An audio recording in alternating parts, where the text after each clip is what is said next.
संपर्कातच होतो.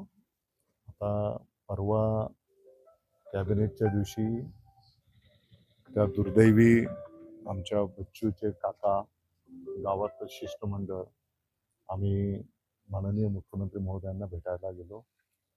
या नराधम आरोपीला फाशीची शिक्षा झाली पाहिजे. फास्ट ट्रॅकवर ही केस चालली पाहिजे.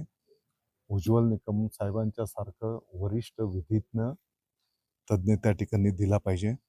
उलट अतिशय गंभीरपणे त्याचं दखल घेत मुख्यमंत्री महोदयांनी त्याला एक सकारात्मक तात्काळ निर्णय केला आणि उज्ज्वल निकमांच्या सोबत आणखी एखादं पर्यायी नाव पण असू देत असं पण मुख्यमंत्री महोदयांनी सांगितलेलं आहे.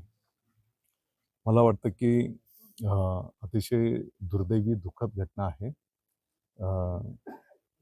निंदनीय आहे आणि संपूर्ण महाराष्ट्राला या घटनेचं दुःख झालेलं आहे.